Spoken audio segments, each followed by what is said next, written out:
morning. It's April 17th here in Seoul, and I'm Peunji. We begin with these stories marking the headlines at this hour, starting with the possibility of a delay in rate cuts in the U.S. U.S. Fed Chair Jerome Powell says the country's economy has not seen inflation come back to the central bank's goal, hinting that interest rate cuts will likely come later than expected. The International Monetary Fund has maintained its growth outlook for South Korea for this year at 2.3%, the same as its forecast in January. Amid escalating tensions in the Middle East following the unprecedented attack on Israel, the U.S. warns that it plans to hit Iran with new economic sanctions in the coming days. The country says these actions could include ways to curb Iran's oil exports.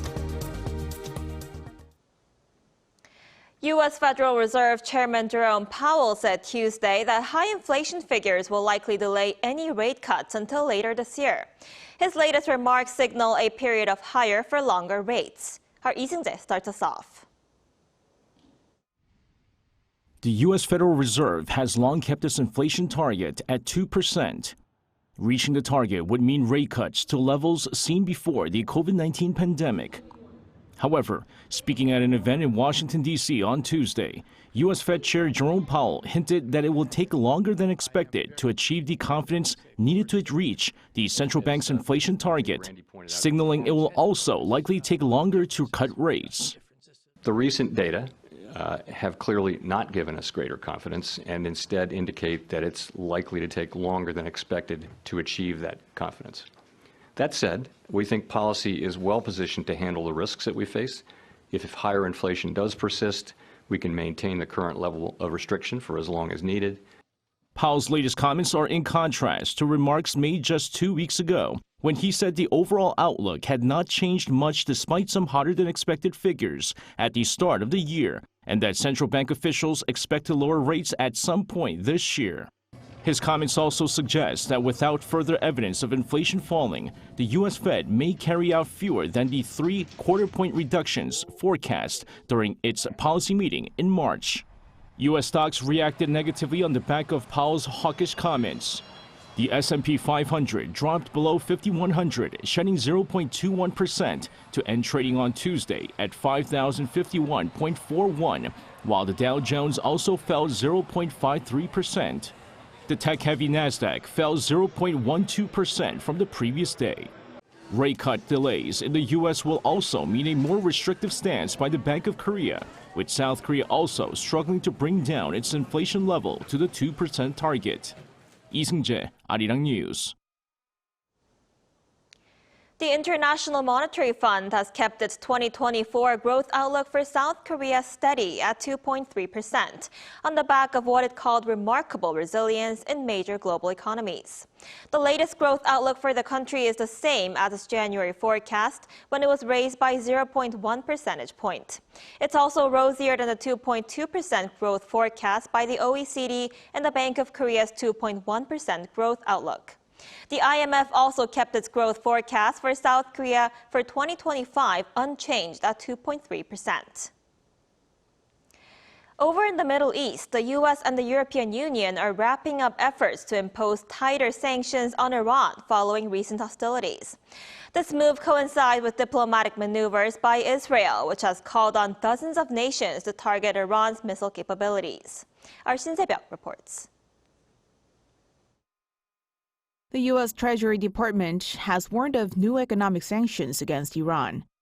U.S. Treasury Secretary Janet Yellen made the announcement on Tuesday during a news conference on the sidelines of the International Monetary Fund and World Bank spring meetings in Washington.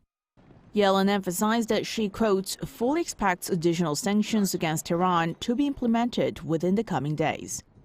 She also noted that the U.S. has been actively working to curb Iran's oil export capabilities and suggested that further action could be taken in this area. Her remarks came as Iran launched its first ever direct attack against Israel on April 13th, firing some 300 drones and missiles in retaliation for a suspected Israeli airstrike on its embassy compound in Damascus earlier in the month. The European Union is also seeking to expand its sanctions against Iran.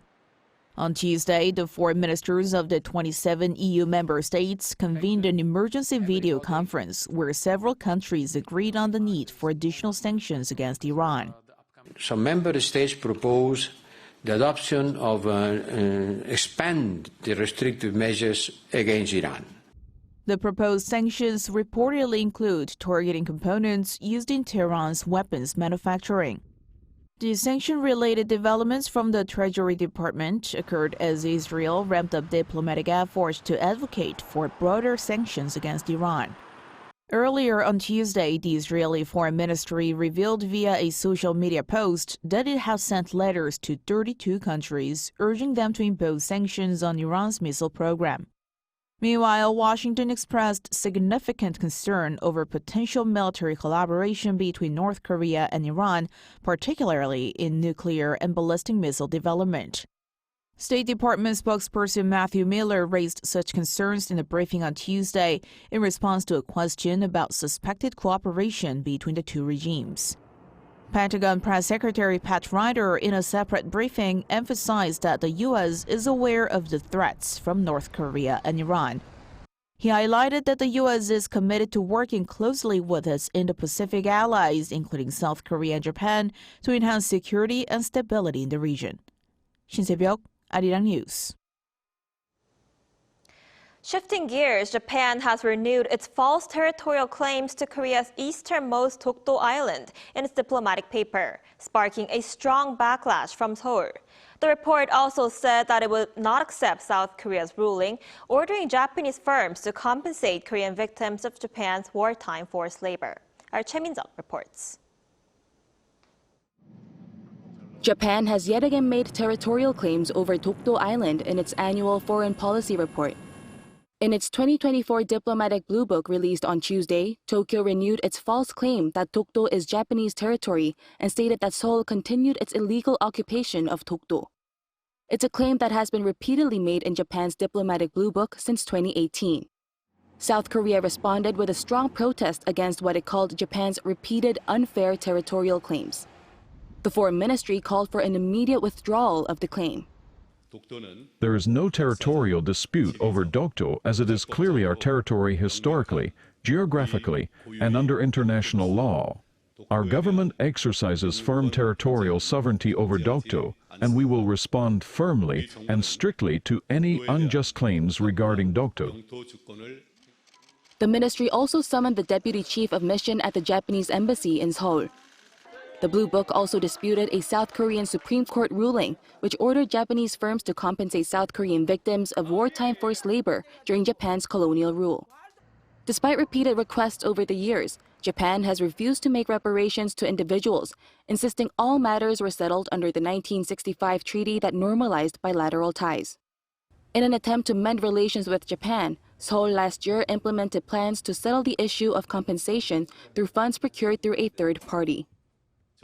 We hope Japan will continue to make efforts to develop a future-oriented bilateral relationship while inheriting the historical awareness of Japan's past cabinets. Our government will continue to make efforts to help victims recover through the compensation plan. Meanwhile, the Blue Book describes South Korea as an important neighboring country that Japan should cooperate with as a partner. This reflects a significant improvement in bilateral ties since President Yoon took office in 2022, as Tokyo last called Seoul a partner 14 years ago. Choi Min-sung, Arirang News.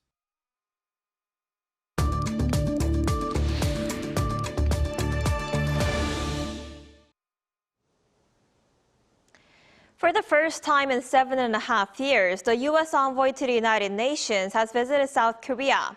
U.S. Ambassador to the UN Linda Thomas-Greenfield met with President Yoon and other senior officials to discuss cooperation within the UN Security Council. She's expected to hold a press conference in Seoul later in the day. For more details, we're joined by Professor Kim Hyun-wook at the Korean National Diplomatic Academy.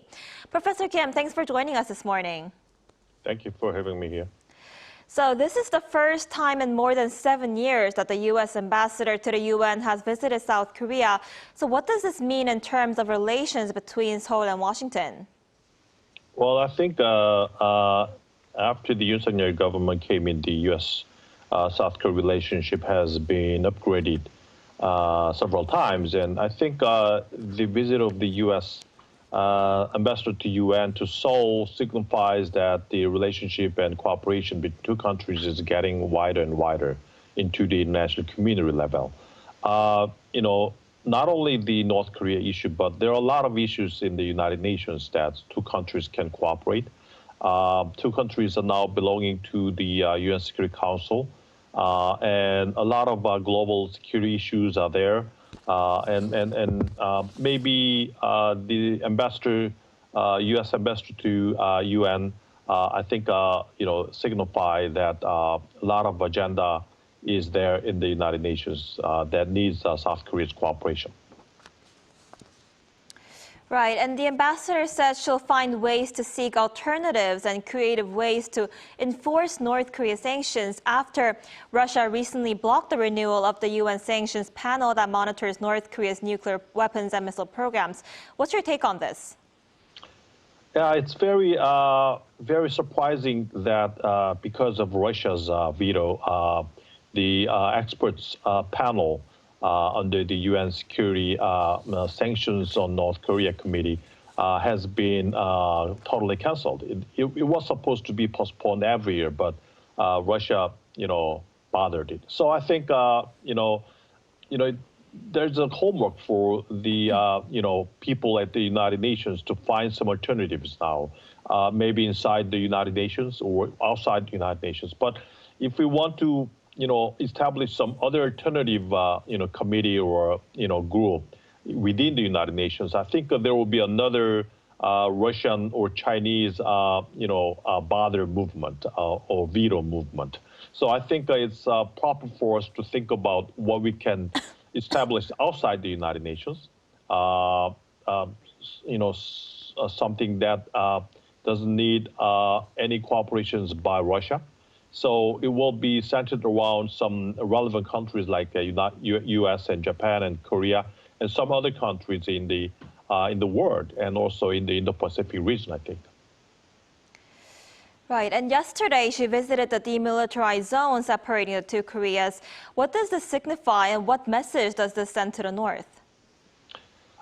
She talked a lot of things, but I think the core of her speech is that, the U.S. is open for any dialogue with North Korea without any preconditions. Because, North Korea has been asking some preconditions, set by the United Nations, United States before North Korea joins the dialogue with the United States. After the Singapore dialogue between U.S. and North Korea in the year 2018, at the dialogue statement, I think it was very clear at the time that in order for North Korea to be denuclearized, there should be first security provided by the United States to North Korea, and also confidence building measures should be provided by U.S. to North Korea. So I think that North Korea is interpreting this, that, in order for North Korea to go into a dialogue with the United States, some measures like security provision and confidence building by the United States should be given to North Korea first. So I think that that's some gap now exists between North Korea and the United States. But I think this is just an excuse by North Korea. The real reason is that North Korea doesn't have any intentions to denuclearize itself. Right, and while meeting the U.S. envoy, President Yoon said he looks forward to close cooperation, as both Seoul and Washington are currently serving as members of the United Nations Security Council. You briefly mentioned this earlier, but how will the two-year term as a non-permanent member of the Council help South Korea resolve North Korean issues? I think, they can cooperate more on details, something that I have already talked about. For example, like, finding some alternatives within the United Nations after the, expert panel has been totally nullified inside the United Nations because of Russian veto. So something like that. I mean, South Korea and some other countries like Japan and the United States are very relevant countries with the North Korea issues. And they are the ones that is paying close attention to North Korea issues, how we can monitor sanctions on North Korea, how we can make other international communities and countries to abide by the sanction measures, things like that. Other countries really don't care about this. So being the members of Security Council, UN Security Council, even though it's not a permanent member, South Korea will give a lot of ideas and some measures that needs to the United Nations. They can toss up the issues and agenda to the United Nations. And I think that will be very important role for South Korea. And also, in addition to the sanction measures, I think the North Korea human rights issues and the, South Korean people detained within North Korea, including the military prisoners, are really important issues for South Korea. So all these issues are something that South Korea and the United States need to cooperate in the near future. All right, Professor Kim, I guess we'll have to see where this goes. Thank you so much for your time this morning. Thank you so much.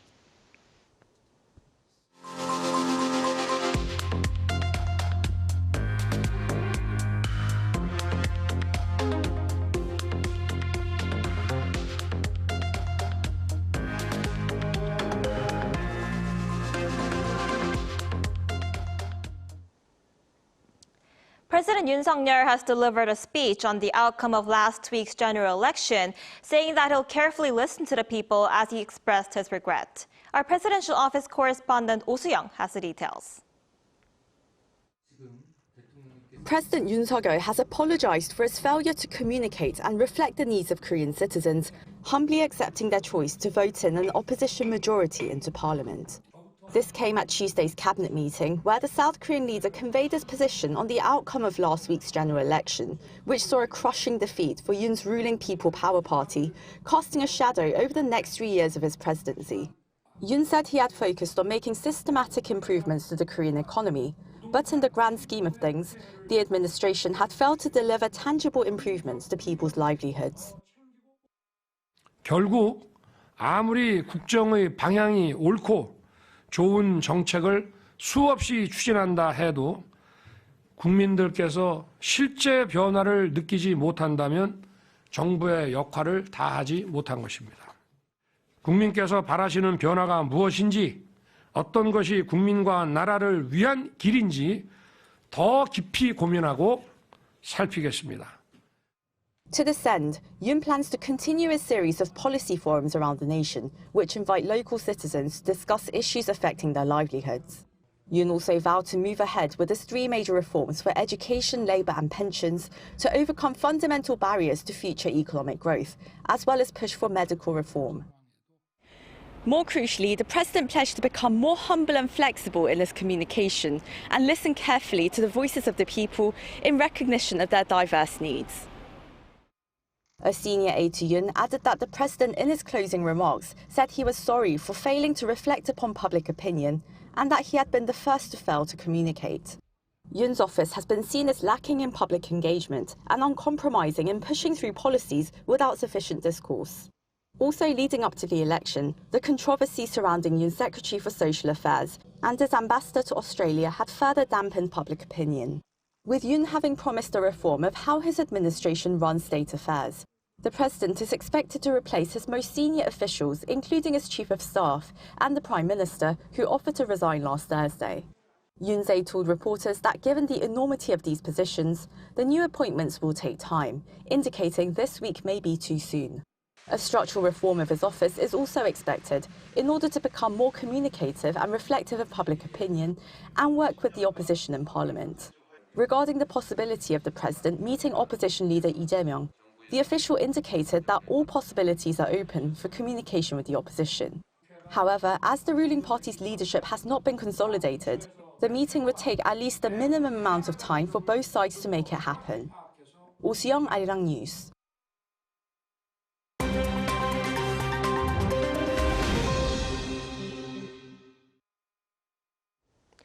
Good morning, I'm Kim Si-young, and now we turn over to stories from around the world.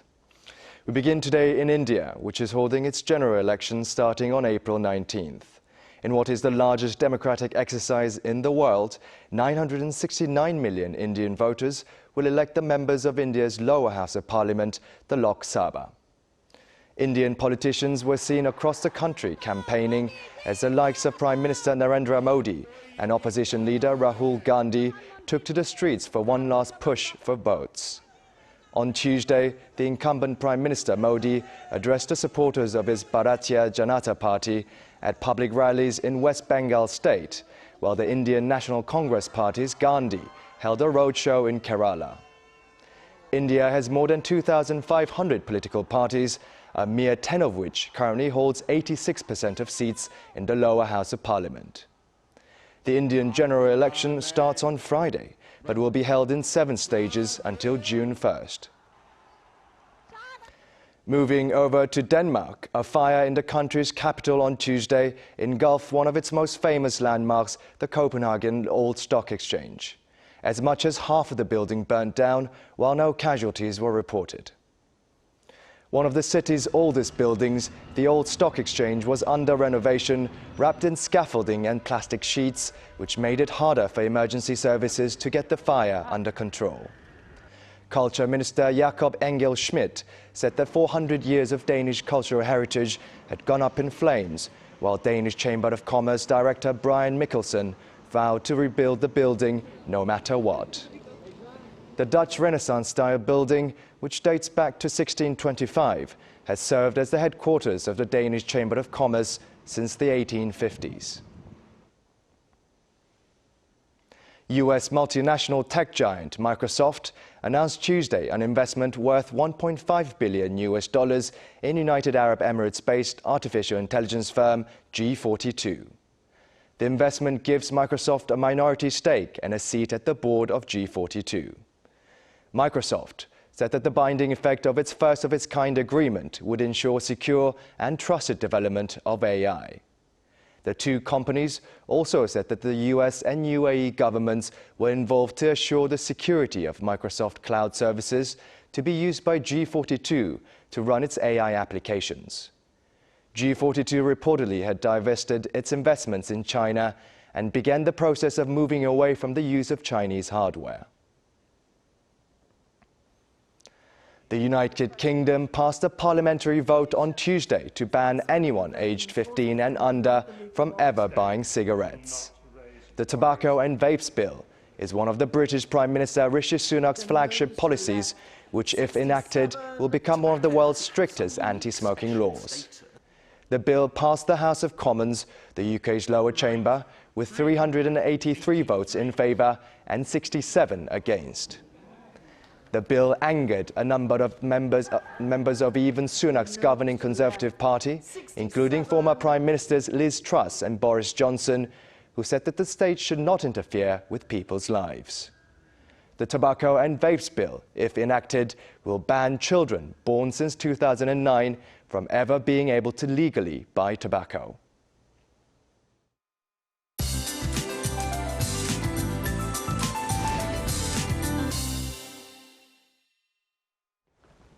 Good morning. Korea is going through a springtime nightmare since yesterday with bad air quality with levels 2 to 4 times higher than usual. Dust alerts are in place for some parts of the country, and eastern regions could see levels soaring to very bad level during the first half of the day, so a face mask is a must again.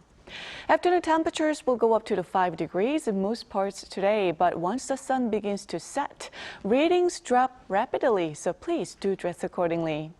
This afternoon, Seoul sees a high of 23 degrees Celsius. Daejeon and Gwangju topping out at 24 degrees. Skies will get sunnier, but please refrain from going outside. Meanwhile, western parts of the country look smoggier this morning with morning fog. Check your flight schedule. There could be some changes due to intense fog. Air quality should improve tomorrow. Then highs will go up further, leading to wide temperature gaps with nationwide rain in the forecast this weekend. With that in mind, here's a look at the international weather conditions.